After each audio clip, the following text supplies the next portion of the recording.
This video has the express written consent upon both the case and the DVD for recording and distribution without a license.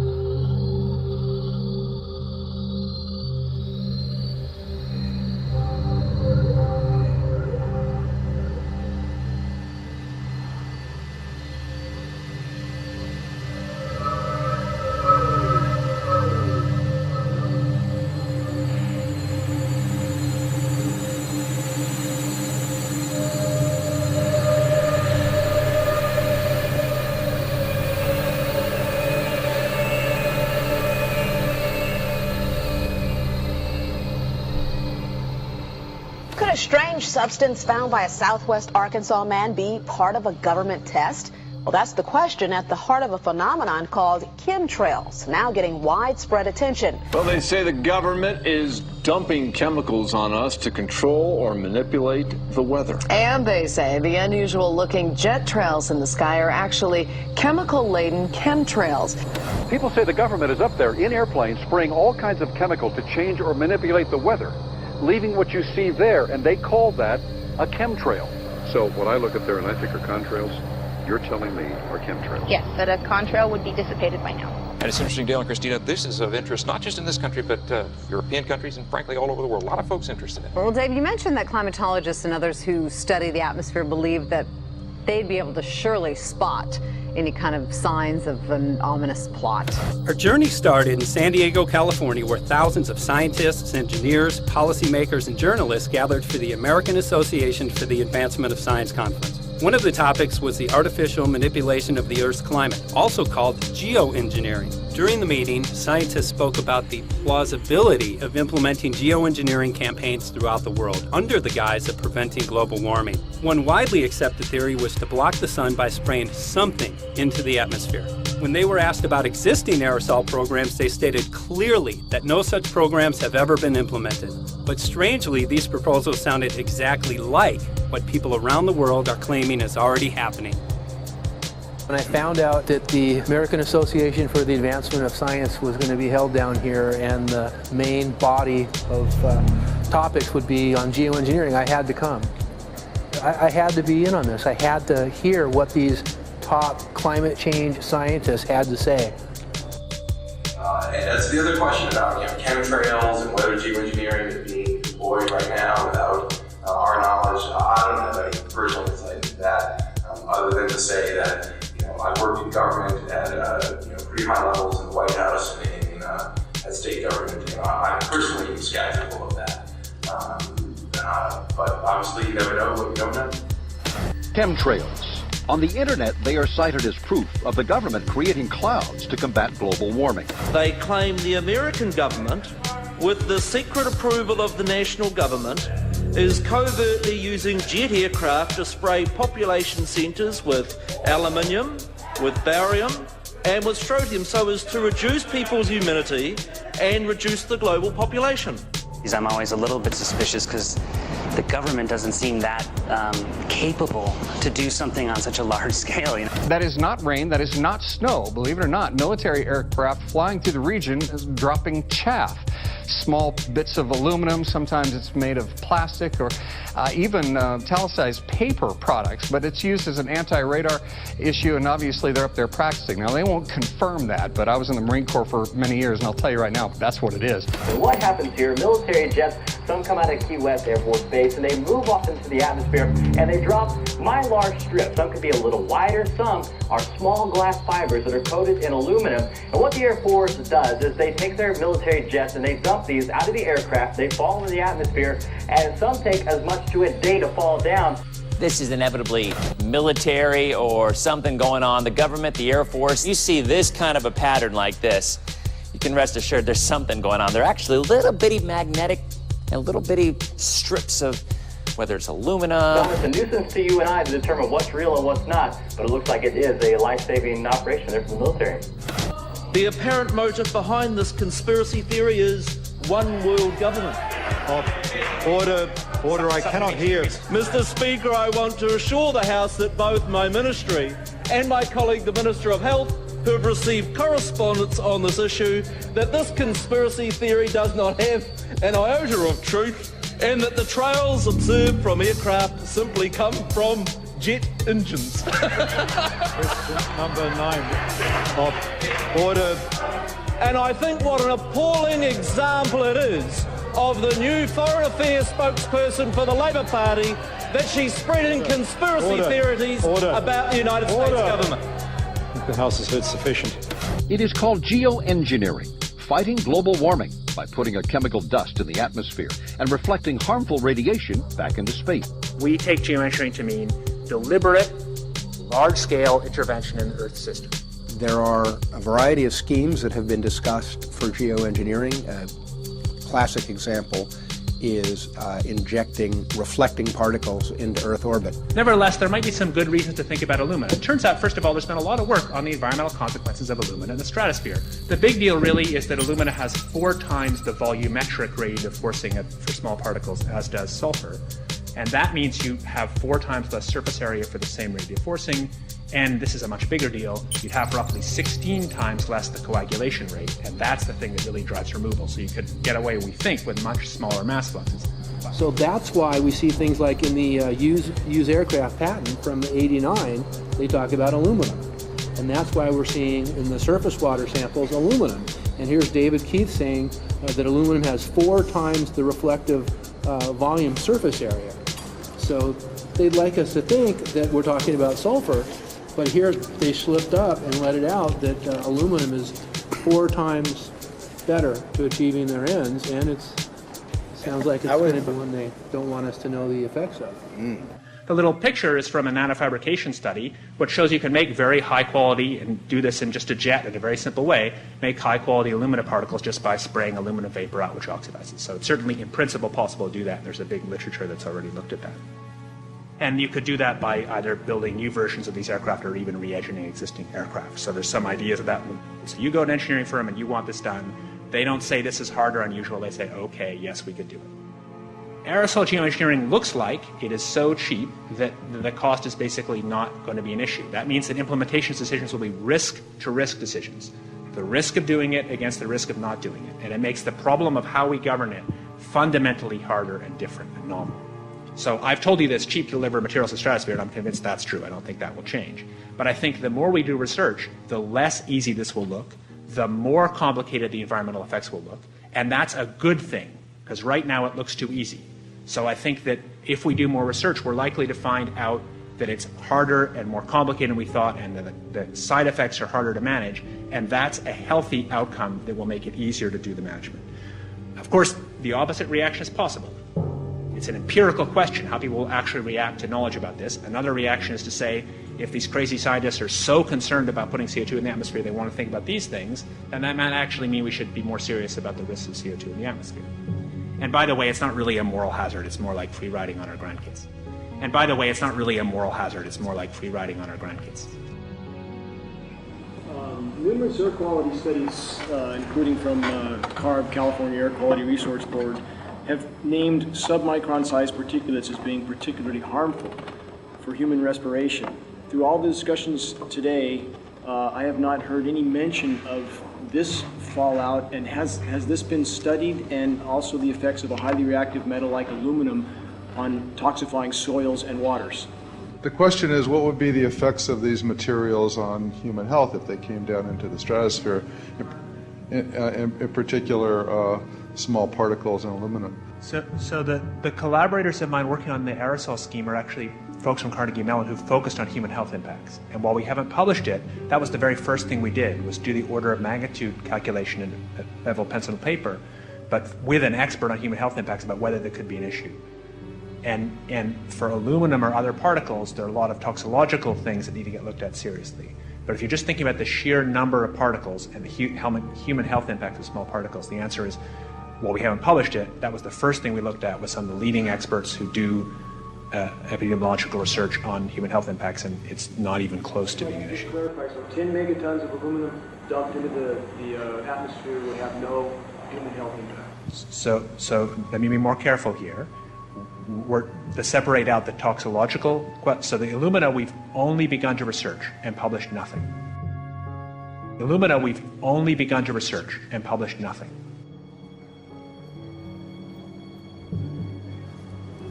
Dane looked at him and he said, so you're telling me that spraying 10 to 20 megatons of aluminum, as you said, would have no human health effects? He took a deep breath and he swallowed and he said, let me be more careful here.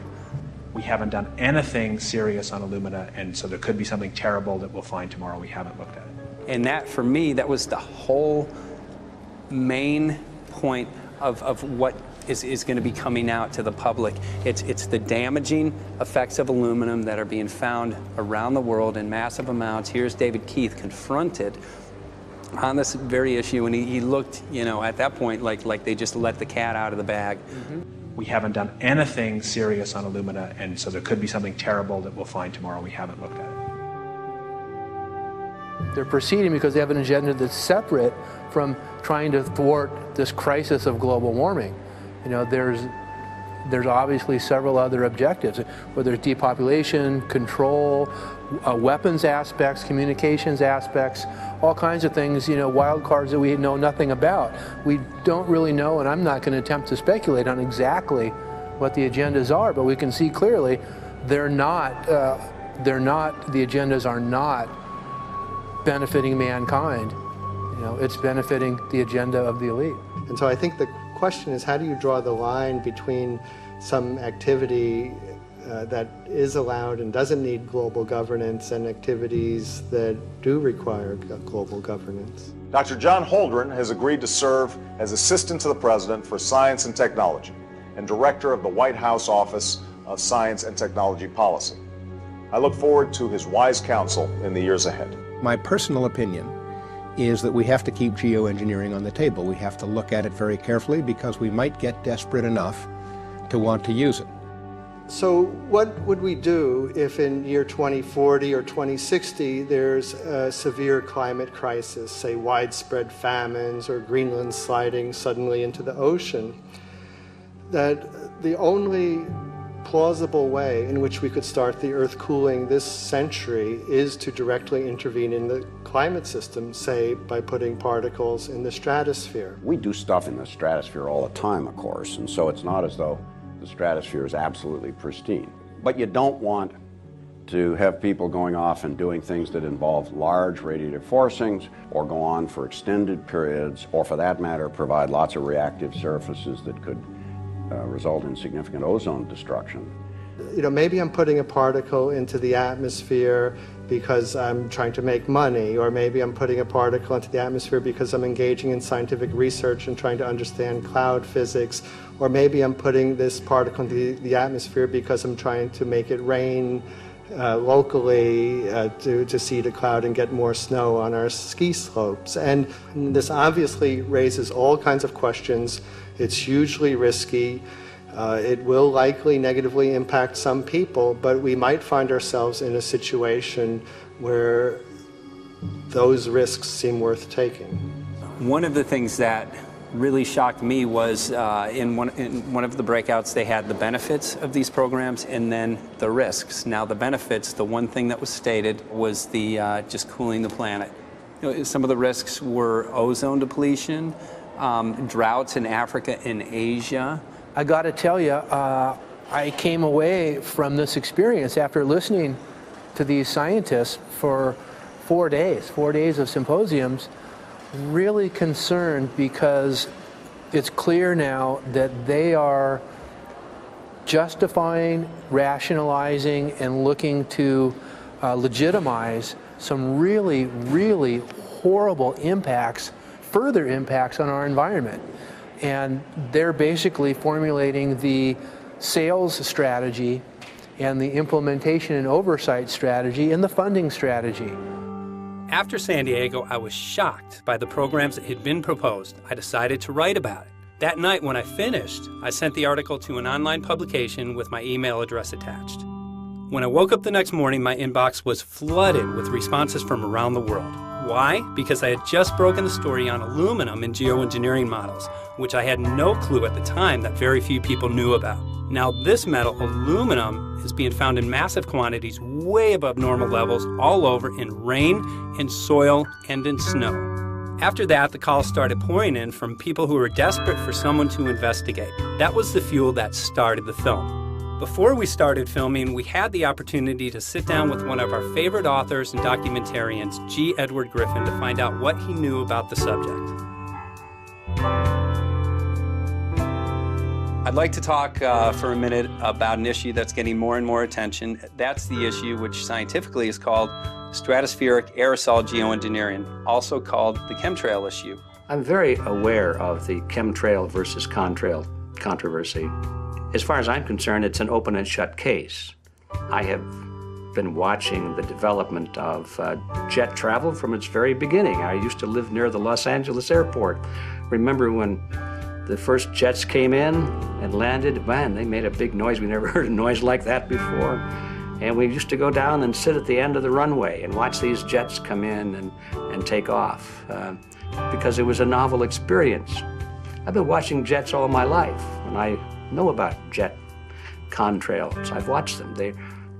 They're vaporized moisture, ice crystals, and they get out there in the atmosphere, and then they effervesce and evaporate and then disappear, and you can see them. The plane moves along, and the little white trail follows right behind it, and usually about 10 or 20 lengths of the plane or thereabouts, and then it's gone. And you can still see them that way, by the way, once in a while. So there goes a contrail. These other things we're talking about are not at all the same phenomena at all. These planes go by, and they billow out this white smoke, and it covers the sky from horizon to horizon. It doesn't dissipate at all. And they crisscross each other, and you see this thing cover the sky and turn it milky, and then people start having trouble breathing, and then you hear stories about the aluminum and barium deposits that they're picking up and the residue, and you put it all together. And I don't see how anybody who's got their eyes open and their mind open can come to any other conclusion but that somebody is spending a lot of money and effort to spray the planet.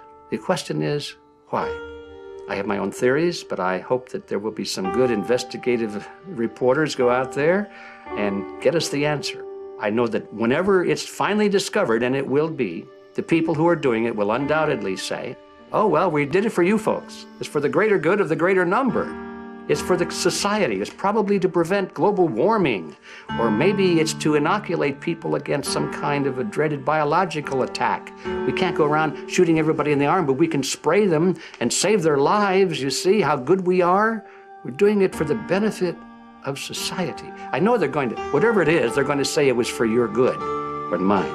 Think if we had the ability to steer hurricanes, and the hurricane was going to slam into New Orleans.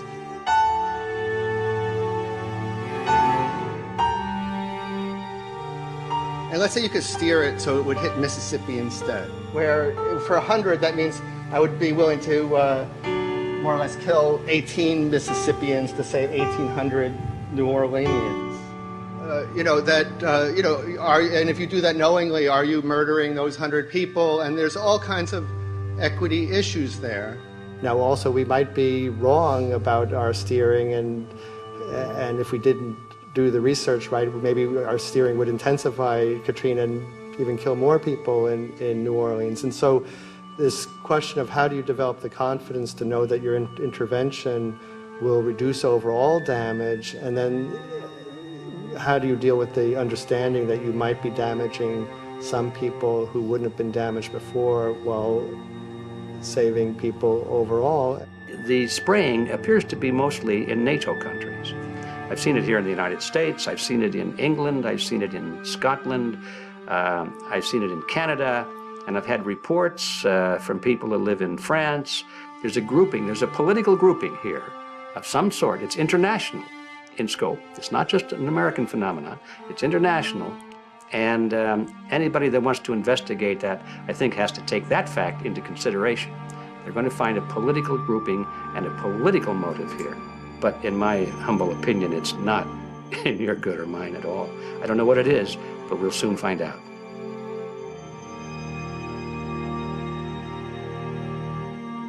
I'm sure that if you follow the old advice, which is follow the money, you'll come to the answer sooner or later. Soon we realized that we all shared the same need to get this information out there, to share with the public, to let people know what is being done. Ed felt so passionately about the issue, he offered to help us. Well, the main thing now, since it looks like the budget is going to be met, is to get it done well. We don't come off the tree knowing any answers at all.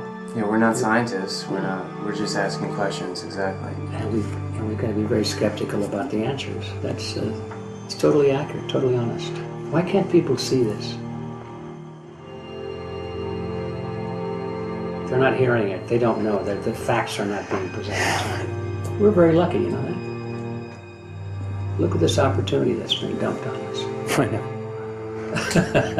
Opportunity. This is going to. Yes. This is going to be a battle. I know that. It's a challenge and a battle, but I mean, why are we here if it's not for that? We're going to go to a short break with DJ Foxy. Can't go to get him tomorrow, so it's going to be you for the moment. I'll call him again. So. Sounds good. I saw the sky crisscross with chemtrails, and I can't remember if it was in LA or I was on the road, but I had looked up one day, and I thought, look at that. That's not the flight path, man. That was a grid, a regular grid over the city, and I couldn't believe my eyes. Milky white clouds. And, you know, it all seems very obvious, and now the evidence of what we have on the ground with the aluminum, the barium, strontium, and with what we see in the patents and what the geoengineers say are going to happen, I mean, for the everyday Joe, this is a slam dunk. This is a very delicate moment for the powers that be, because they're taking a covered-up operation like the tropospheric aerosol program, or chemtrails, Project Icarus, whatever, it's had many names over the years, and they're making it over into a geoengineering scientific shield to deflect sunlight, because global warming's out of hand. So at this very moment, the belly of the beast is right above us with no armor. Whether people believe in chemtrails or not, the geoengineering should be scary enough. And when people learn about geoengineering, chemtrails will then become apparent because they're the same. So you're talking about global conspiracy here. Geoengineers propose doing this on a global level. Off to Redding, California. Guess this is the second step after the AAAS meeting. We'll see what we find.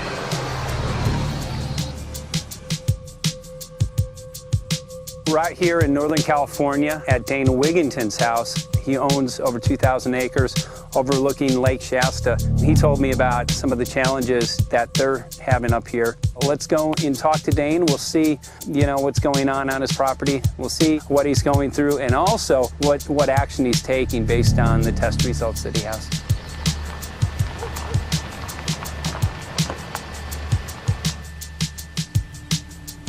As you know, I have a background in the energy fields. I worked on the first solar plants in the continental U.S. in the early 80s. My home was on the cover of the world's largest renewable energy magazine, so this is my background. My goal has been to alert the public there is a mountain of toxic material falling on us, period. Before about 5 years ago, our skies were typically blue, and now you see it's covered with lines and haze, and virtually nothing you see on the horizon, nothing you see in the sky above us is a natural cloud. I mean, it is virtually all the remnants of these aircraft lines that you see fanning out, spreading into clouds, artificial clouds, but the sky is a very dirty look to it. There's not the white cloud blue sky that we had only a few years ago, but it looks like there's some sort of massive industrial activity or forest fires burning over there, and we see that typically every night. You see even down to ground level, the clarity drops off significantly, and we don't see that except for the days when we have these long lingering trails that spread and cover the whole sky, and on certain days you can see these trails actually dropping vertically like a veil.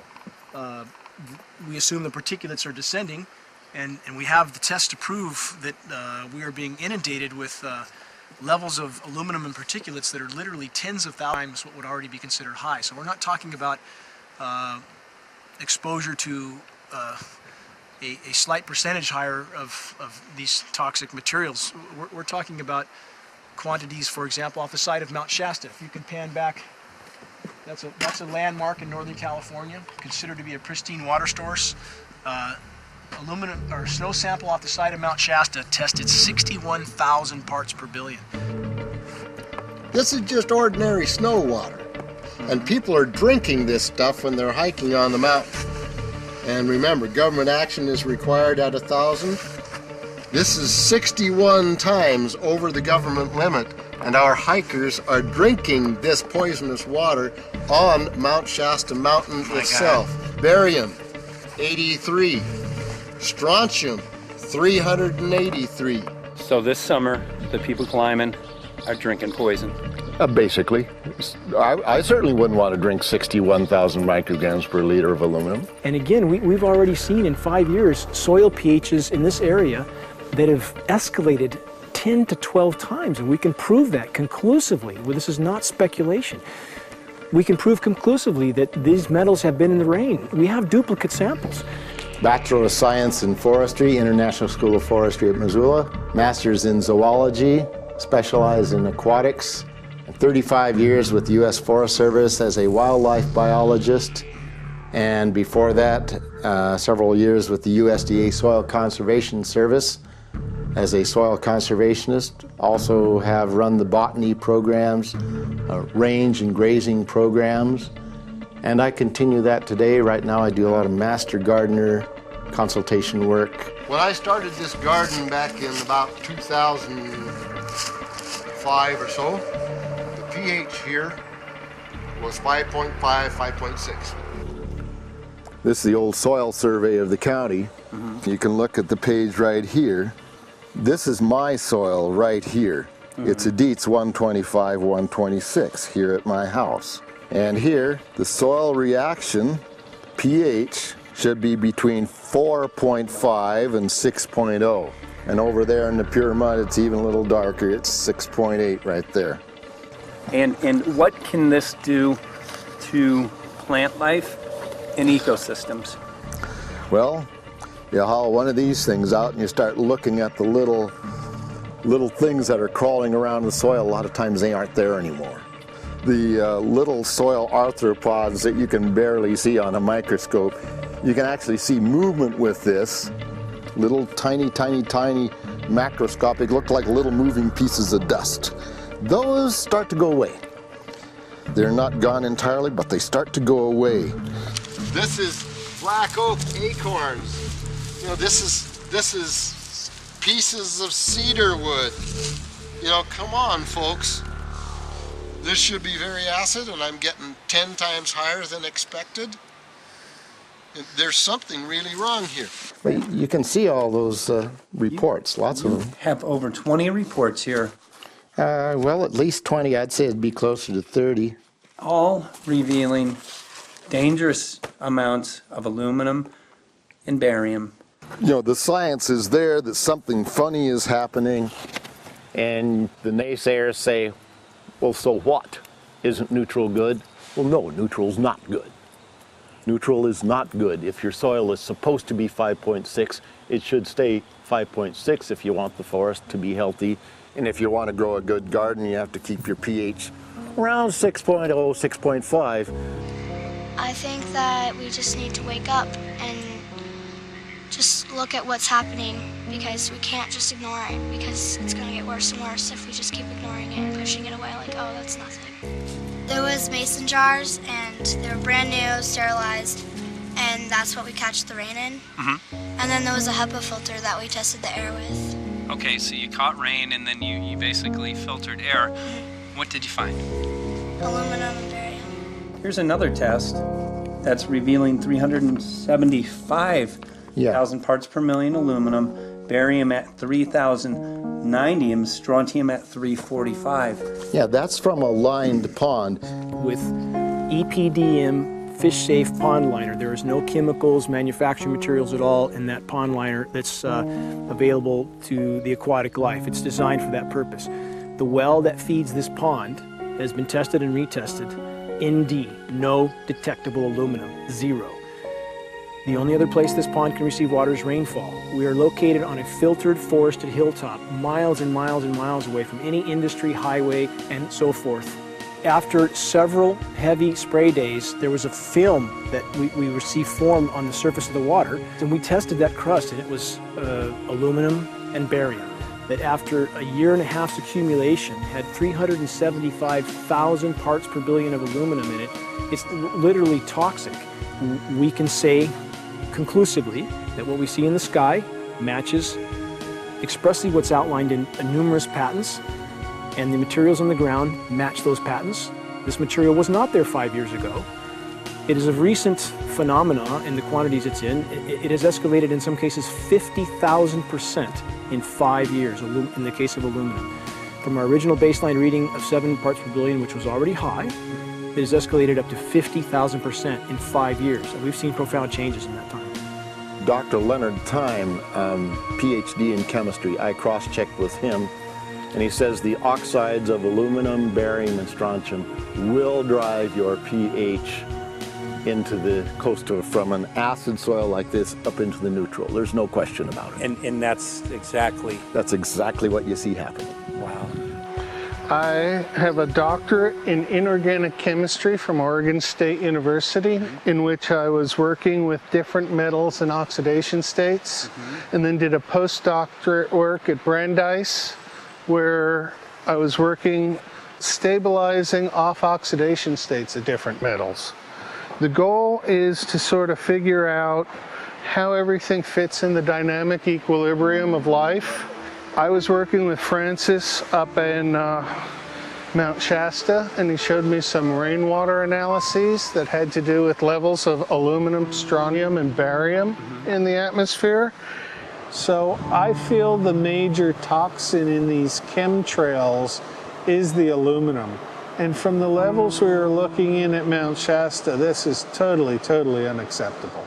When you get to metals and biological systems, you're no longer talking about the bulk aluminum that people think about when they're drinking from soda pop cans and that. So once it gets to the aluminum oxide stage, it just forms a plaque within your arteries and shuts down life. When you take elements that normally aren't out in the environment and you start putting them in the environment, it raises some serious red flags. Aluminum is a very specific, nasty and biological systems. It takes that site and it never lets go, and it shuts down the site, and that's it. And so as you accumulate aluminum over time, it causes major neurological damage because it ends up as aluminum oxide that's essentially stuck in place and can't be flushed out by normal systems. At the core of everyone's condition, there's always some level of toxins.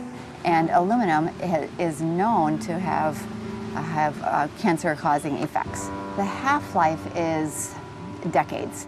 I think that we should be working on taking more of these toxins out of our environment instead of adding more toxins in. It's very concerning that if we add more toxins to our environment, that will be increasing the rates and risks of cancers. Even one patient is not worth it.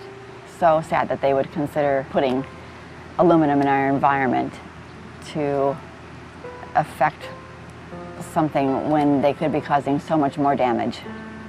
Wherever the material is coming from, it is there. The amount of metal falling on us cannot be disputed. Absolutely, this is not speculation.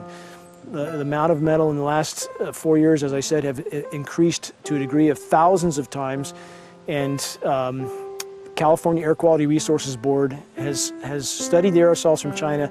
These metals are not amongst them. Mike, the reason I've chosen to focus so primarily on this issue is I feel all other issues are secondary. What could be a greater priority than not being able to walk out your door and take in a breath of air without sucking up heavy metals? If our land base is being poisoned, if our waters are being toxified, what will we have left to work with? Whatever we choose to focus our time and energy on, whatever our political beliefs, that this is a common ground for all of us. We must have air that we can breathe that's not full of toxic chemicals and metals. We must have water that's not completely laden with whatever is being emitted from these aircraft.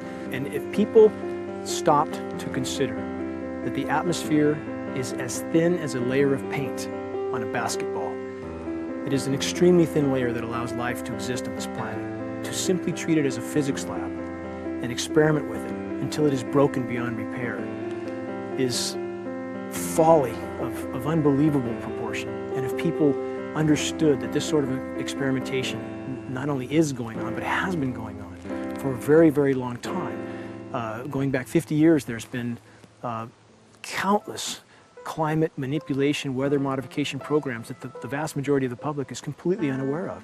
And if they think that this is not true, that certainly that somehow they would have known if it was occurring, I would ask them to look at things like Agent Orange and the things that governments do because they can, because there's no one to stop them, because they have these huge military machines that want to control everything. And in fact, the government's own document, perhaps you may have seen, it's available to any online, is called Owning the Weather, an expressed goal of our government, and not just our government. He told the Associated Press that the American government has created weather tampering techniques so that the New World Order will be able to starve millions of Americans and to control the rest.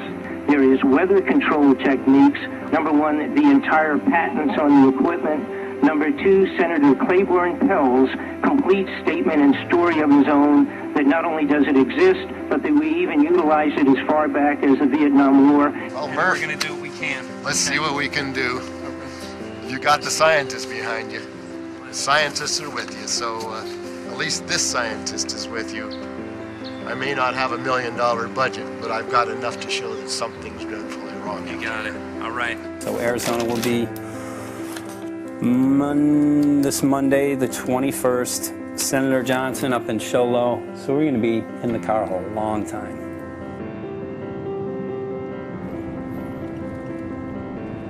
Well, it is such a pleasure. This is such a nice place back here, I'm telling this you, is Michael. great. But you know This what? is great. We love it. It's so private and it's so quiet and peaceful. And please come in. My name is Karen Johnson. I served in the Arizona State Legislature for 12 years. I was in the House for 8 of those years and in the Senate for 4 of those years. When you see a plane fly overhead, there's a trail that leaves the end of that plane, and it goes from one horizon all the way to the other as the plane flies across, and it begins to filter out and cover more and more of the sky in kind of ripples. It widens out and fills the whole sky. I mean, how could anybody think that that was the case? And then to live and to be underneath that and know that whatever is in that is falling down upon you and upon your animals and upon the earth. And I mean, it's frightening to me. And if people don't start really waking up and facing the fact that we've got people that are doing terrible things to us, and we had better wake up and fight back now. I mean, I'm the mom of 11 kids. I've got 35 grandkids. I mean, I've got a stake in this. I care about what is going to be left for my children. I care about it, and I'm extremely worried about what is going to be left to them.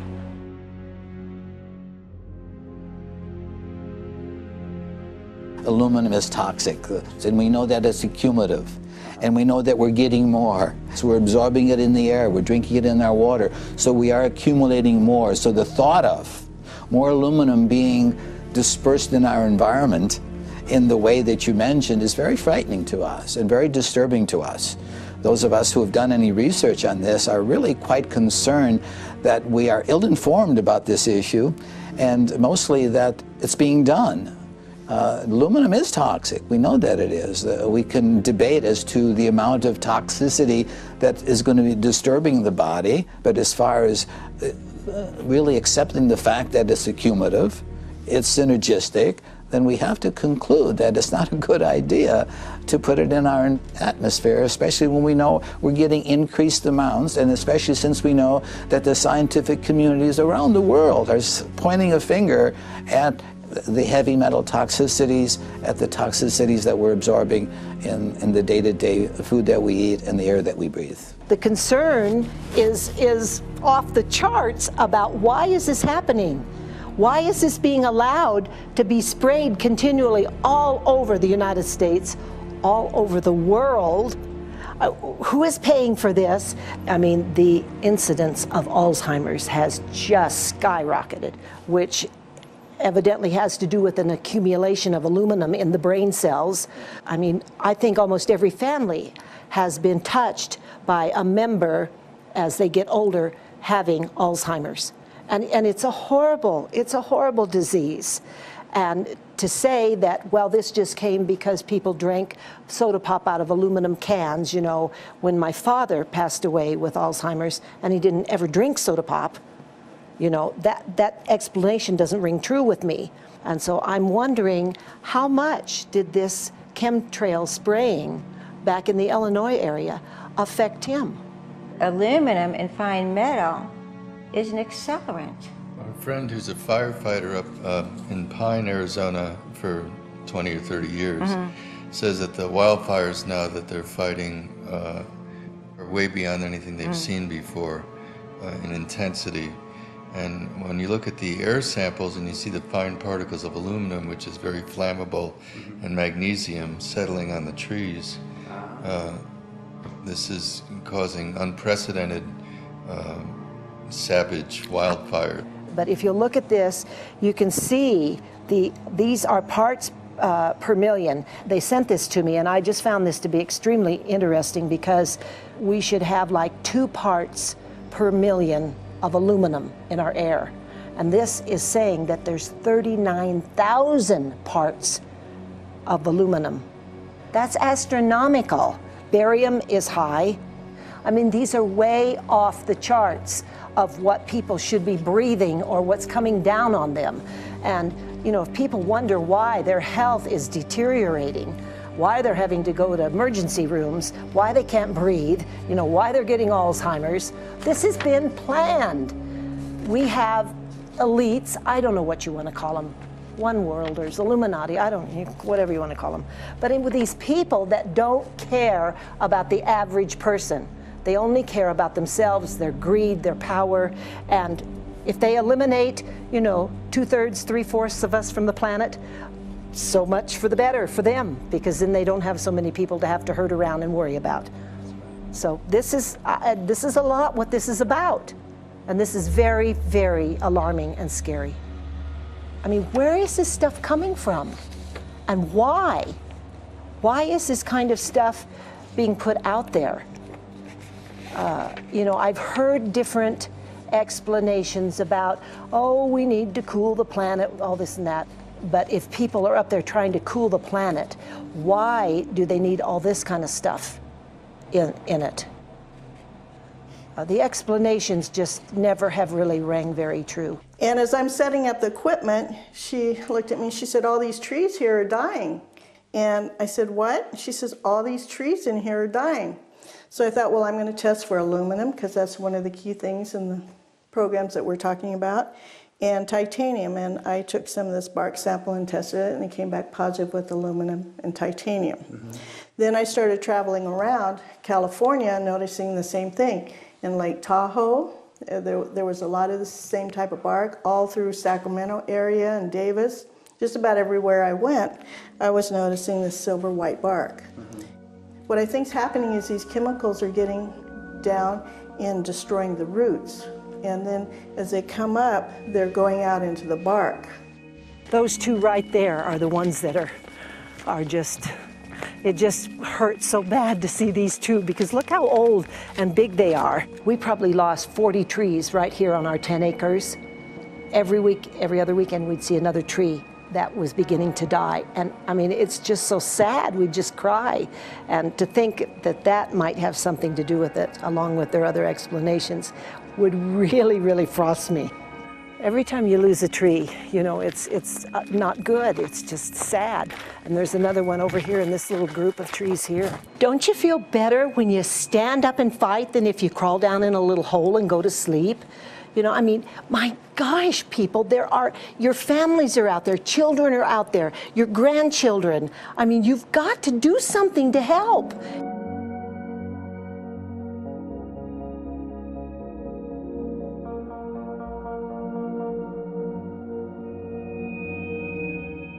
My greatest hope is to get people to question.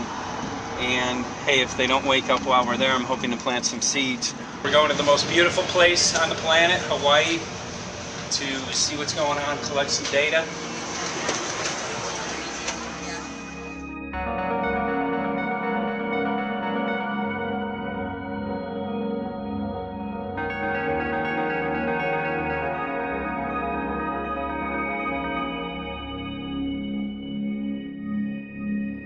Thank you for having fun with us. Hope you enjoyed the trip. Have a great vacation and welcome home if you're lucky enough to live here. Thank you.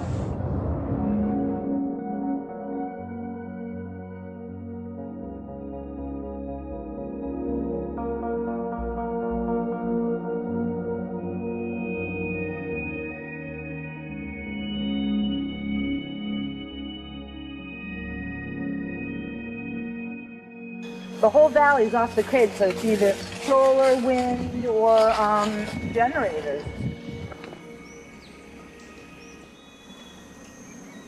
Look at this, man. Yeah, their mind can't even conceive of a dream about this. Right. Yeah, right. Even coming here, and one would never think, you know, in paradise that it's getting destroyed.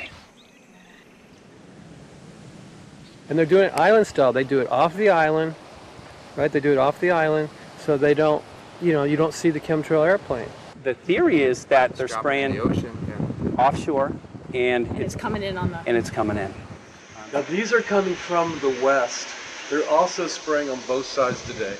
A lot of this stuff is actually chemtrails coming this direction. There's material that's blocking. We should be able to see to the horizon, you know, where the Earth curves, because we're high enough and we have the ocean, right? So we should be able to see. We should be able to see the Big Island. It's only 30 miles away. And you can see it's not a blue sky behind it. That's the key. It's all, you know, has that kind of weird looking blue, like silver blue, I call it. And this is a nice day. You know, there's no more blue sky. The night we're gonna look at the stars at night, and it's like, you'll see, you can count them. There's so few stars at night now. There should be hundreds of thousands of stars, and I can count the stars. There's like one here and one planet here. It's like, you might see, some nights you'll see 100, some nights you'll see 10. This is what concerns me, this kind of stuff right here. It's just soft. Okay. This just comes right off, this bark. That's not natural. For I've seen hundreds of thousands of coconuts and I've never seen it falling apart like that. Look at this, you guys. I've never seen anything like this. I used to trim trees all the time in the Big Island. I've never seen anything like that. That's why I'm concerned. Not an easy task that you have here on the island. I could see the skepticism because it is so far beyond anybody's reality.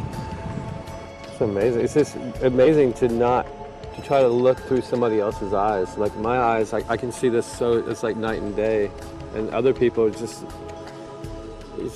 the illusion is just so deep. What do you think would happen if everybody awakened to what was going on and what the plans were of geoengineers? I think they'd have a revolution in Hawaii. If people really understood what was going on. What's your concern for, I know that you love the land here. What's your concern about the chemtrails? Well, that we won't be able to live here and grow our own food, and that our health is going to be compromised. Do you think it already has been? Yes. And the thing is that they're doing it every day here, every day. So it's hammering, micro doses every day. And then, of course, it's getting in the environment, and of course, it's weakening the plants, and it takes for this to actually weaken the plant. So we are asking for GMO taro. We're asking for GMO papaya because we can't grow our natural seeds. We can't be sustainable. We can't truly, you know, be here as God created us to be. So my friend convinced me to do a hair analysis on my daughter. So we went ahead and cut close to her scalp and got some really recently grown hair and sent it in. I was just sure that my daughter's hair was going to be so clean with the lifestyle that we live. And lo and behold, it came back and her levels were really high in aluminum. This is the chart here. This is the reference range, and this is where my daughter is, 23.1. Aluminum. The skies are covered with a white mist, and I look up at night anymore and I don't see the deep, dense stars that I used to, and I can't help but think this obviously has something to do with my daughter's health. I don't know where else these heavy metals are coming from. Yeah, I mean, look how old she is. Yeah. She's been isolated here. Here, and she's... Here. Anybody looking at the situation would be like, this is paradise. This child should be like superhuman. Organic farm. And here you are getting all this heavy metal stuff. And She has highest level aluminum on the chart. Never had a vaccine either. Folks, these people are playing God. They are playing God. They're manipulating the weather and they're spraying stuff into the sky. They are trying to geoengineer everything, including your plants and trees and your ocean.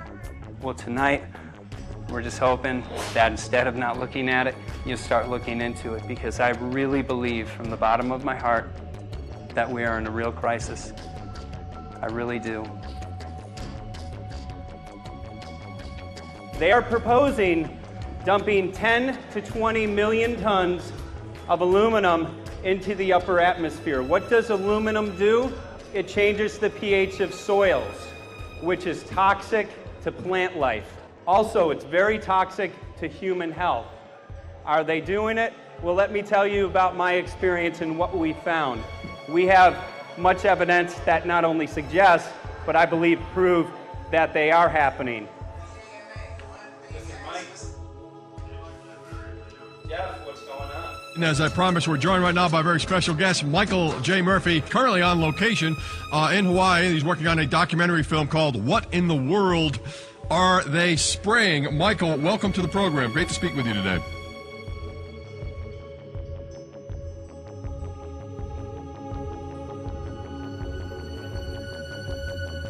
I had a friend who recently, he's always looking at things from a different perspective. He's a bit of a conspiracy theorist, you know, and he says that whenever the president comes to LA, there's no spraying that week. Could you have a better place for an interview? I mean, look.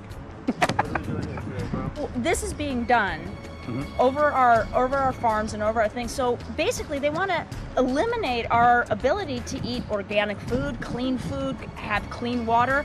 So in some ways, it sounds to me like, and you know, again, it's just a projection, but it sounds to me like this is control. How do we control the masses? Yeah. How can aluminum be good for you in any? And what was the second chemical you mentioned? It's barium. Barium aluminum. Obviously, those are toxic to everything. To human health. To human health, to farms, to animals, to everything.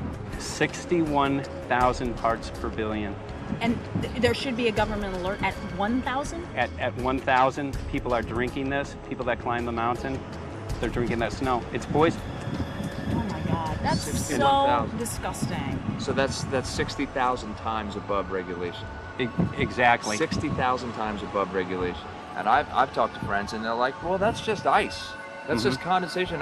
And I'm like, you can talk to a second grader. Ice doesn't float in the sky and spread out that way, you know? You're not an expert, but you're a concerned citizen who said, wait a second. Who's actually doing the research. Yeah, you're doing the research, and that's what we need to do as Americans and say, you know what, I want to know what's going on. I want to know what the FDA is doing to my food. I want to know what the government's doing with my air, my water, and the soil. And, you know, it's just great what you're doing. And I just, my kudos to you for bringing light to this subject. Put all of the theories aside, just what geoengineers are proposing and what's being found is scary enough. So we can just address that. And I encourage more people to just step up and ask questions and do what he's doing. So thank you, Michael, very, very much. Aerosol spraying aluminum affects everywhere, and we have a beautiful tropical climate which I believe might be in jeopardy. So we wanted to not only come and bring the message of what people people were finding around the world, but encourage people to test for the aluminum, strontium, barium. Essentially, I think it was an effective trip. I saw a lot of people here in Hawaii, in Maui, awakened, not only curious, but willing to look into this deeper, and that's my only hope. This is one of the boldest moves, I think, from Ed Griffin yet. This is the taboo topic that nobody's supposed to talk about, and that is aerosol spraying. Now, we've got tons of documented proof of errant aerosol spraying. It just blows my mind that the whole essence of humanity has always been to look up into the sky and ask why. Though there are no limitation, there's endless space, an endless universe. Now, in the 21st century, we're not allowed to do that. Anyone who looks up and sees the giant grids and the X's in the sky that weren't part of our existence until just a decade or two ago is somehow called a kook. And the people that are the best and biggest proponents for the revolution and for liberty, they don't want you to talk about it because you could discredit them. It seems to be an industry that's being built up to milk the taxpayers by undergoing some kind of a giant global spraying program to make all kinds of money on the project. And they don't seem to care really what effect it has. They're not trying to experiment to see if humans can survive it or anything like that. They just want to get this stuff up. And then we discover, as we're going further down the line, that there are companies generating genetically modified organisms, or seeds, modified seed crops they're being engineered to resist the aluminum in the soil. And a lot of crops won't grow in that. And so now, after they've messed up the soil, all the farmers were going to have to go back and buy seeds that have been genetically engineered to resist the aluminum that have been put into the soil. And all of a sudden, mankind is completely dependent upon these companies like Monsanto and other giant agricultural firms. You can't even grow natural seeds anymore. And we're looking at that. It's a shocking thing. I hope we don't find that that's true.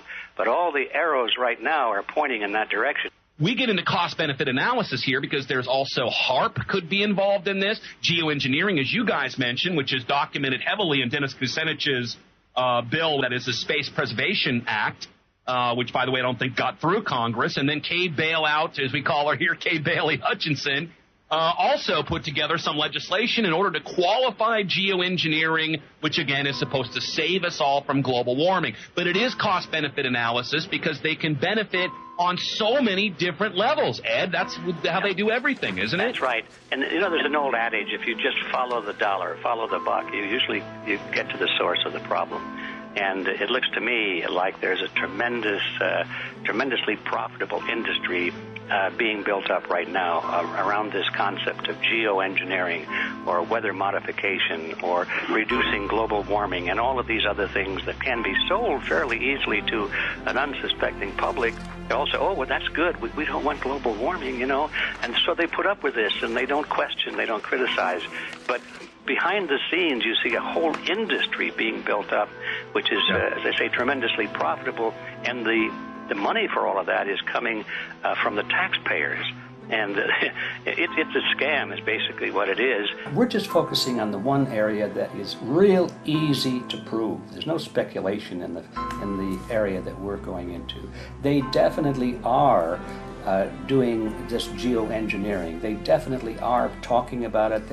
They're working up formulas for it. They're putting together strategies for it. They've got funding for it. Everything is in place. We don't even have to go into those other areas to make the case. Okay, let them believe that, but at least they must understand that there's no question that they're talking about it and planning to do it. And so shouldn't they be equally alarmed about what they're going to do if it can be shown that barium and aluminum and some of these other toxic metals are very destructive to the planet and destructive to human health? Isn't that enough? How many issues do we need to crank into this? And so, if you're going to kill the planet and kill the population, do we need any other reason to be alarmed? What in the world are they spraying? Thank God people are asking this question. That's all we want. We just want to be able to ask these questions. Our good friend G. Edward Griffin, all these years, Mike Murphy and Paul Wittenberg are doing this great effort with your help. This is a community effort to get people real information. What in the world are they spraying? Any final quick comments before we're out of time? And my only final thought is that we asked the question, what in the world are they spraying? And we now know what it is. And folks, you're not going to like it.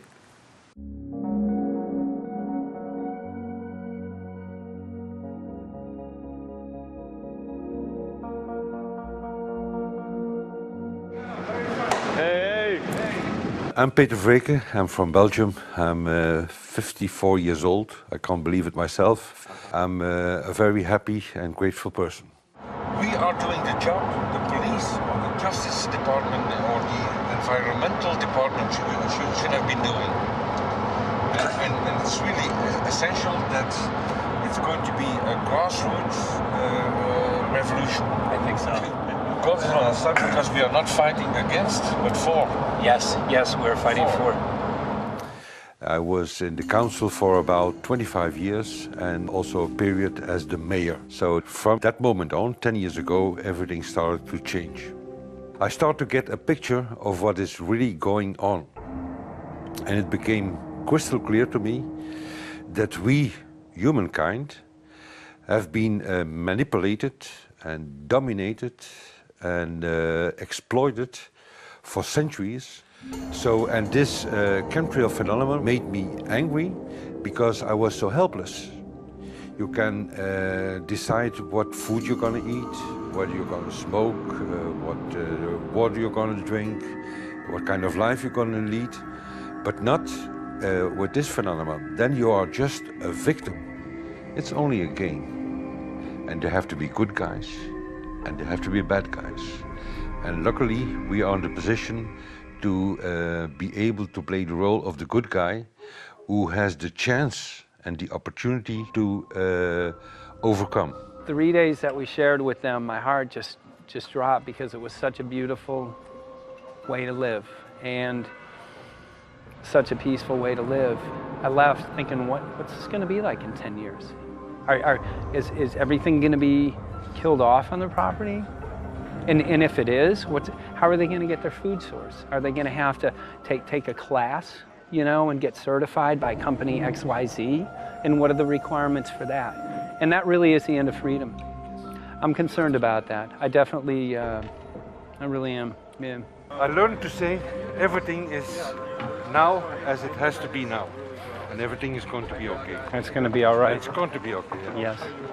I have this deep feeling that in the end we will prevail because we have the right on our side. The cosmos is helping us.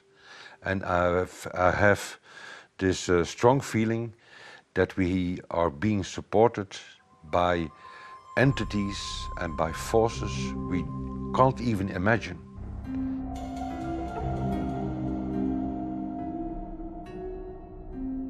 Here for the first time we have this scientific proof that we are being spread. We are being spread, and it's incredible and it's hard to believe, but we are being spread. I think at this moment to stop is not an option. Once you know it and once you have a tool like this and an opportunity like this, that the issue of chemtrails or persistent jet contrails or whatever name you use for it, that this phenomenon is recognized as being real, publicly debated on. In the context of geoengineering, I think it's high noon to bring this to the public. This is what the sky is supposed to look like. These are old paintings. We forgot this, I'm afraid. In the years that I have been a medical research journalist, I have looked at many, many things, and I found the same three issues in whatever I'm looking at. And that is that we are being dumbed down, we are being made sicker, and we are being made infertile. Citizens gathered from around the world in Belgium for the first International Chemtrail Symposium. The event attracted leading professionals, politicians, and activists who discussed the health, environmental, and social implications of these programs. Today it's only going to be about facts, documents, figures, patents, licenses, everything that brings us to the truth. We have no other weapon against this vast complex than exposing and bringing their dark works in the light of the truth. We have the hope that by our efforts, more and more people will become aware of the fact that we are deceived by our leaders. So today, we, as a family, join forces with the people who publicly made known to the world that chemtrails are not a conspiracy theory, but a conspiracy fact. From the Technische Universiteit Delft in the Netherlands. Ladies and gentlemen, please welcome Koen Vermeeren.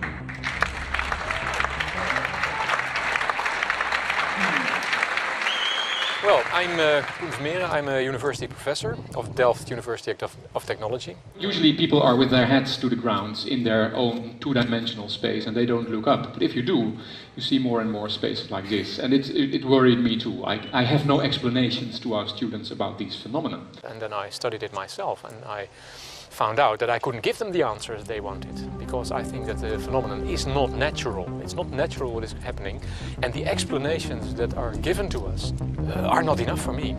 If you look at them from a scientific point of view, the first thing a scientist does is trying to explain something. Because I'm smart and my students are not as smart yet, so I have to give them answers to questions. But if you ask most scientists honestly, they cannot answer all your questions. If people are using climate control over our heads, I want to know about it. I want to know the consequences, I want to know the health impact, I want to know everything. I need, as a teacher in my university, to give answers to my students. And they have good questions. And I don't have the answers, and I want to know. Excellent. And we should discuss this. Ladies and gentlemen, for here you in the auditorium and for all over the world, Michael Murphy.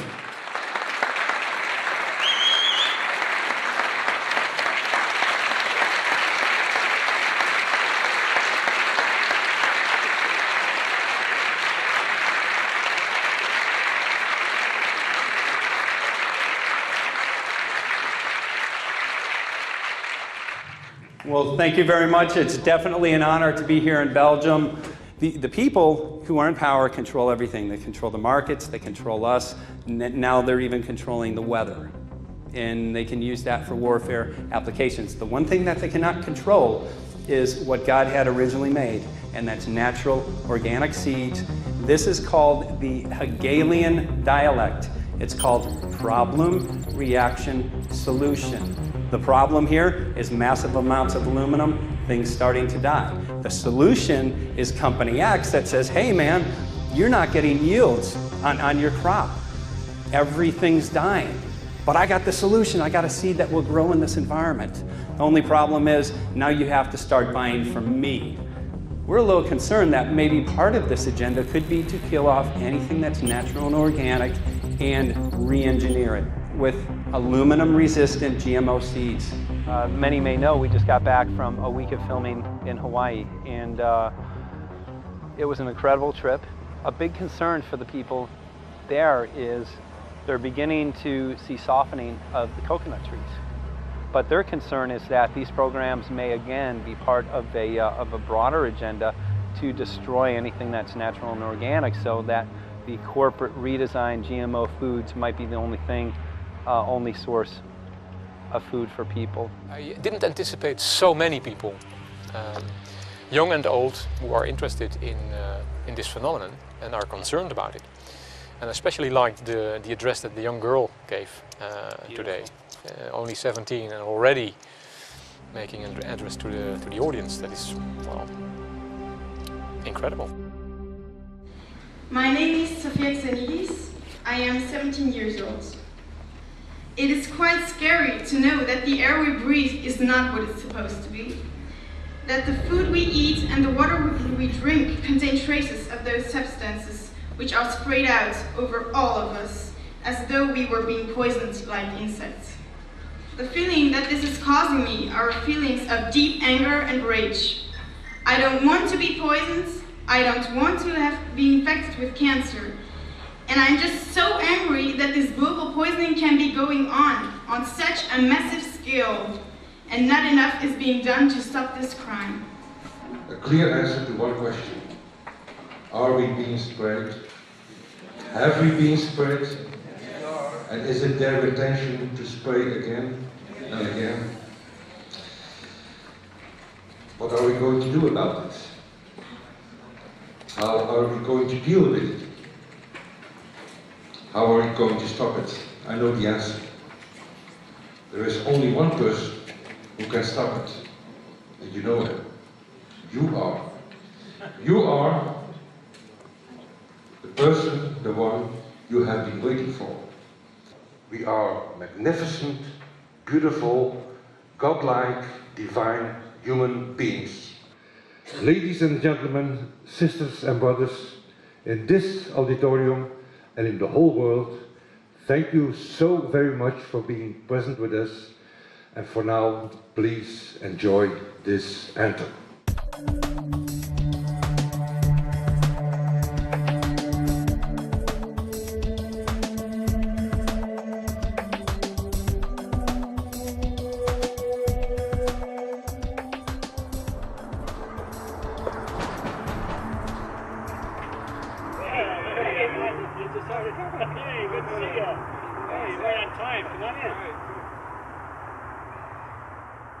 So, anyway, I'm glad that the weather's been good for you fellas so far. Just think if we were doing this in the wintertime, you might, if you're going to Washington, D.C., you might run into snow. Thank God we're not. That's right. You know, it's interesting because of the different weather modification programs. There's something like, I think, right around 32 in the continental U.S. alone going on. So the theory is that geoengineering is in part weather modification. You know, Mike, that's a very good point. There are so many subsets connected with this issue of geoengineering. People are writing to us all the time with information about the connection to global warming, the connection to weather modification. Some people think there's a connection with Morgellons disease.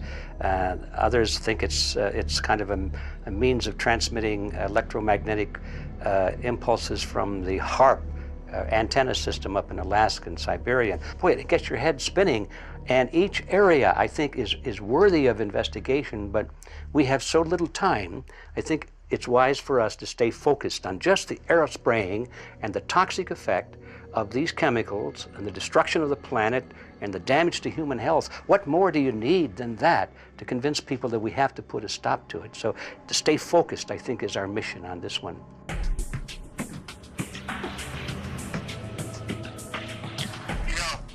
Jeremy, we had an idea. We know that you know the political system real well. Our idea was this. We have a ton of data and information that we've collected throughout our travels, and you know, we really think a good way to end the film would be addressing this to elected officials, some of the senators. So we were wondering this, if you might be able to come and kind of help us out and perhaps show us the way in how to get this done politically. But it sounds like a really good idea, and I'm also going to get to, in terms of researching who it is that we should really focus on talking to about this.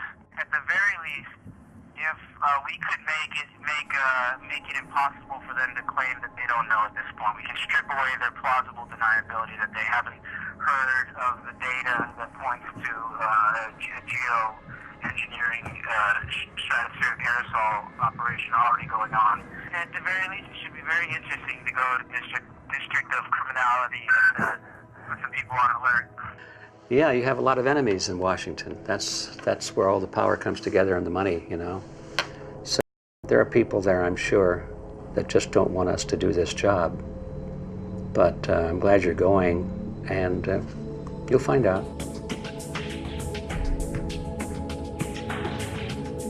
We took the data to Washington, D.C. There we presented our elected officials with the following letter. According to the 5th article of the Bill of Rights, amending the Constitution for the United States of America, no person shall be deprived of life, liberty, or property without due process of law. But the daily spraying is depriving all persons living within the United States of life, health, liberty, and integrity of our common and private property without due process of law. As a representative of the people of the United States of America, we insist that you do everything in your power to protect us and immediately put a stop to geoengineering spraying at once. There exists no justification, legal or otherwise, to poison the planet and its inhabitants. Now suppose that space aliens arrived on, maybe they're going to land at the UN headquarters down the road here, or maybe they'll pick a smarter spot. But suppose they arrive and they give you a box, and the box has 2 knobs. One knob is the knob for controlling global temperature, maybe another knob is a knob for controlling CO2 concentrations. You might imagine that we would fight wars over that box, because we have no way to agree about where to set the knobs. No global governance, and different people will have different places they want it set. Solar engineering is like chemotherapy. No one wants it. But we all want the ability to do chemo and to understand its risks, should we find ourselves with dangerous cancer. How long does it last up there? The lifetimes are years. What, years? A couple years. And then it what, precipitates out, or Yeah, that's correct. no toxic side effects that we know of? The thing we always wonder about is the unknown unknowns. Yeah. So if you're thinking about, say, the acidification, it's clear that's not a problem. There's several studies that showed that. Right. But of course the concern here is with so little research, there may be some unknown that comes out of left field that bites us. My name's Mike Murphy. I'm a filmmaker in from Los Angeles. We're covering an issue called geoengineering. Okay, thanks guys. Senator, quick question about the issue of geoengineering. I'm afraid I don't know what you're talking about. And wondering if you were supportive of geoengineers' proposals of spraying 10 to 20 million tons of aluminum into the atmosphere. I should really get a briefing paper on it before I give an opinion. Oh, not a problem. Are you aware of the issue? Not completely. At all? Because, okay. Do you have a letter from constituents, and people have concerns? Yeah, We're making a documentary about the I don't know. You guys have credentials to be here? Yes, yes, we do. We pass through security as well. Endowed by our Creator. I think so. Please don't touch my properties. You're lying. No, why? What did we lie? What did we lie about, sir? No, we're not. What are we lying about? Lying about That was a little unusual, huh? I haven't heard that. No. You're not aware of it? And it appears that these programs have already been deployed. You know, I haven't looked at that proposal, and so, why don't you let me review it? I can do that. Are you aware of? Actually, I'm going to go. Yeah. Let me go ahead and get that. I will take a look at this, and I will act accordingly. General, this program, this openly covert program of the aerosol spraying, stratospheric aerosol spraying, geoengineering, using tons of aluminum, spraying it up in the sky. I have no idea what you're talking about. Okay. Commonly called the chemtrail circle. When you were the head of NEMA, did you see the aerosol trails? Mike Murphy, filmmaker in Los Angeles. Hi, sir. And we're covering an issue called geoengineering, and wanted to know if you're supportive of geoengineers' proposals.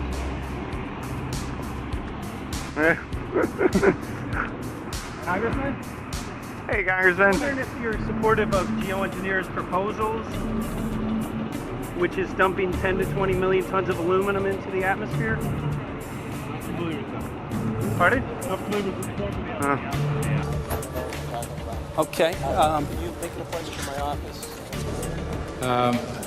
I'm not supportive. I haven't looked at it close, so I don't. Have you heard of the issue? Because it's becoming mainstream in public, and there are actually congressional committees which are being formed to talk about these programs. Mm-hmm. Yeah.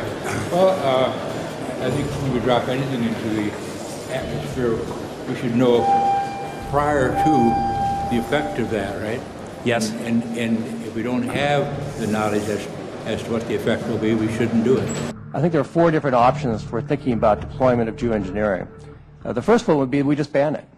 I would argue that one does not want to get too firm a restriction in place on small-scale studies early on because it'll tie the science hands. I think what the science community ought to be trying to do is say, you do small-scale stuff inside this space, and it's a scientific question what that space ought to be. There shouldn't be a lot of oversight and restriction. Congressman? Excuse me. Hi, I'm Mike Murphy from Los Angeles, covering an issue called geoengineering. These guys are running from the geoengineering issue. I wonder why. I'd have to talk to my staff. I don't know what your details on that are. Have anyone made you aware of the issue, or? Sir? Congressman, your committee talked about geoengineering last November. Are you in support of those proposals? I'd love to give you a paper. Geoengineering? You know nothing about the geoengineering issue? Never heard of it. They call it geoengineering, but... yeah, I never heard of it. It's nothing I've ever heard anything about. When we looked up in the air today outside DC, we saw this stuff going on. Quickly, have you heard of geoengineering? No. The proposals to shoot 10 million tons of metals into the air. This committee, Science and Technology, covered it for the first time. No. No, I've never heard of it. So we were very concerned. How you doing? I'm fine. So what?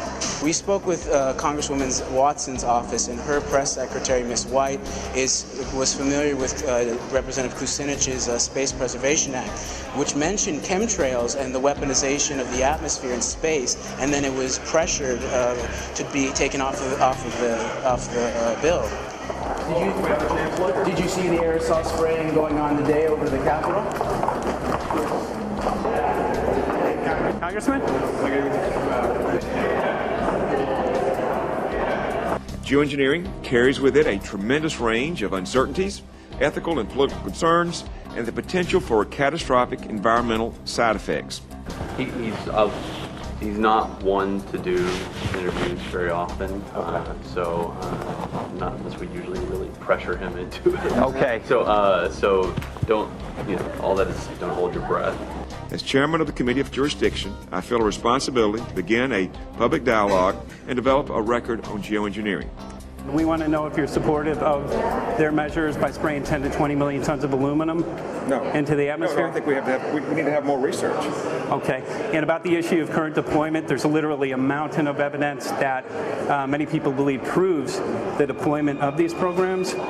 Any knowledge of that? No, there's certainly not a mountain of evidence, but I do support research into geoengineering, and I also support looking into the international governance of that. Okay. I hope anybody that has studied it knows, at least I think, that it's a radical proposal, and I hope we don't have to use it, but there may come that point in time where we do. Now, if we could provide you with the evidence that suggests that these programs are and have been ongoing, would you be willing to address this publicly? We've had about 3 or 4 hearings on it. We have addressed it publicly. Well, not about the proposals, but about the current deployment of these programs. Citizens. I don't support the current deployment. I think we need to have more research, and they have consequences that go beyond one nation, and so I think that there needs to be governance to that. Governance is not simply an issue of deployment, but governance before deployment in terms particularly of large-scale scientific fieldwork. I concede that on this subject and in general, it's not popular to talk about global rules. And when these people started talking about the need for UN Security Council oversight, a supranational environmental security enforcement with a strong mandate by the UN, it really is clear that they're looking for a global power behind the manipulation of the environment. But I do think it needs to be sort of an international kind of treaty that does tie and bind all nations into a common fate. It is a common fate. And unfortunately, it's not just big governments that could do this. It is small governments. It is billionaires probably could figure, I'm going to save the world all by myself, and I won't bother to mention it. How do we decide when there's a planetary emergency? Whose hand is on the thermostat? How do we decide when to start it? There's no way to do that right now. And what if we do start doing it, and then by some problem with the technology or with the will, we can no longer do it. In a year or two, the aerosols will come out of the atmosphere and temperatures will shoot up at a rate much faster than it's going up now. And it's that rate of change that's hard for us to adapt to. So once we start it, we'll be sort of locked into doing it for a long, long time. And so that, and with basically no end in sight. Boeing would pursue this to make a profit, right? I mean, there's financial motivation to do this. Let's see. So let me not speak for Boeing. Is that allowed? Okay. Yeah, well, it is what it is. No, but someday, if the U.S. is going to decide to do this stuff, they're going to look to a company who can do it, and you want to be positioned. Boeing would rather get it than Lockheed Martin. So certainly we have an industrial base that helps the country take on technologies and large-scale challenges like national defense. And we do that both for a profit motive as well as, I think, as a national service. So I think it would be truly disastrous if, we discovered a few years from now that there was a black program that some government had stood up to sort of learn on the quiet how to do this. It's pretty clear you can cool the planet, but you will not and cannot bring it back to exactly the same climate state you started with. So you may or may not, and I expect we'll have a lot of back and forth about how useful it is to ameliorate the risks of climate change. I think there's a good evidence it probably is useful, but we don't know. But it certainly can't get you back to exactly the climate you started with. I think everybody agrees with that. Do you think you'll see deployment in our lifetime? Let me say I hope not. Al? I would agree. I hope not. I hope Very not. preach. Okay. I see this as something like an evacuation plan. That you build big dikes. Maybe that's the emissions reduction to try to keep the flood from wiping you out. But that if that flood should come, that you'd like a plan for what to do in the event of that catastrophe. So I see these options more as a catastrophic response option and not as a way to reduce risk of everyday climate change. You would advocate mitigating consumption of beef as a means of accomplishing your objective? Yes. How would you suggest going about that? You can't. I mean, it's your job to decide what to tax and what not to tax. Obviously, if you wanted people to behave differently, you give them incentives and disincentives for behavior. But I'm sure that's the answer you wanted to hear, Mr. Smith. If only my time had not expired. Thank you, Mr. Chairman. Because there's literally aluminum and barium contamination found around the world, believed to be from these programs. Like, look, today over the Capitol looks like they're deploying some type of aerosol. Did you see it? No, I didn't, but good to see you. In a James Bond scenario, some rogue rich guy puts some airplanes in the air and sees the clouds. What is to prevent that? Okay, are you aware of the issue? You do it through the... Are you in support of those proposals? What is your take? I don't know anything about it. You're not. I have to get more information. I've got a chair here. Okay, we'll give you a letter on this. Yeah, this is a letter from constituents. Okay, great. Thank you. Excellent. And many people believe that these programs have already been deployed because mass contamination has been found. Geoengineering programs, stratospheric.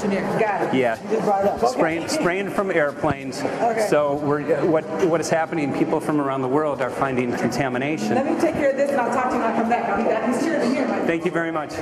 We see that even though we might make the average temperature of the planet about right, the rainfall patterns change some from today. And some places become warmer and some places become cooler. So there are going to be winners and losers in this geoengineering activity if we were to do it.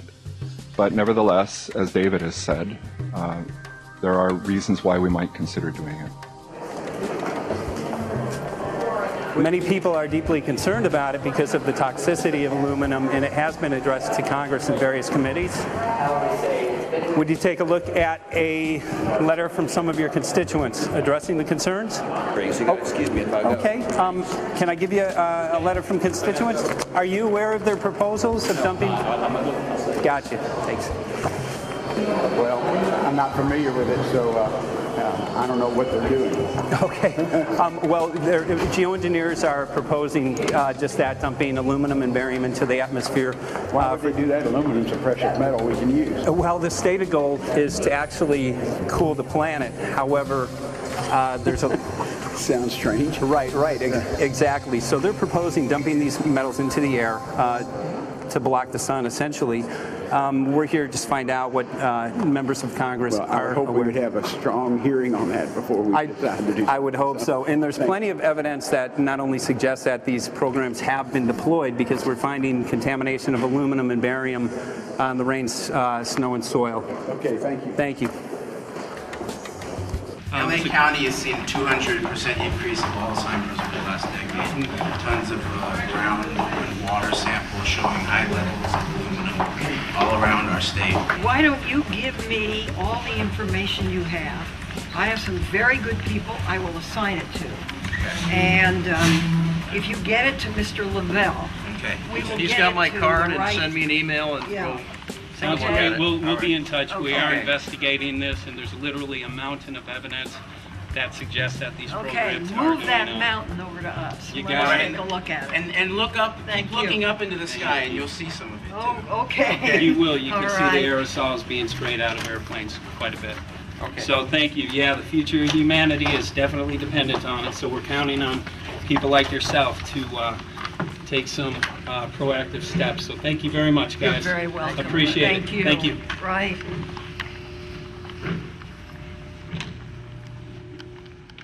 A lot of Congress was running down the hallways to avoid answering any questions, looking for doors in the hallways. So apparently the war is against all of us, and we're all in a hostage crisis. People who took an oath to uphold and defend the Constitution are not only know this is happening, are participating in this. And all of us have a duty to stand up and speak out about it. Why is the water being contaminated? Why is the soil being contaminated? Why are aluminum-related diseases going up? And it's affecting all of us, and thus we all have the duty to stand up and speak out and get educated and stop this. For our own sake, for our children's sake, it is a crucial moment in history right now. As human beings, we need to decide whether to live on our knees while being sprayed and poisoned every day, while being under a continual threat, or whether we are going to stand up and live as free human beings and seek truth, justice, peace, and freedom for all of God's children. So as you can see, we're ending our film here in Washington, D.C. We've made many public officials aware of this. Most of them either denied any knowledge of this, or they simply were unwilling to address the situation with us. So as you can see right behind the White House, we do have aerosols behind us. The spraying has continued. What is the solution? Is the solution here in Washington, D.C.? Clearly, this is one of the solutions, but the solution is not only here, the solution is within you. This issue affects all of us so deeply. So you need to look inside. Please get active, get involved, start spreading the word with growing awareness. About 90% of the population, we believe, is unaware of this issue, which means 90% of the people who normally might do something if they knew are not doing anything because they are unaware. So please look into your heart, use whatever skill you have to get the word out. The future of humanity is dependent upon it.